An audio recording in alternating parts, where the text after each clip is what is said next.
মুসলমানে পালন করতে পারে, এ কথা বয়ান দিছে সোশ্যাল মিডিয়াতে।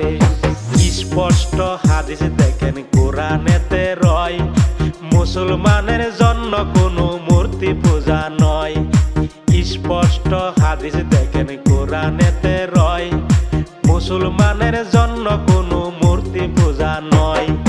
বানরের মতো চেহারা তোর নবী বইলা কেমনে কইলি,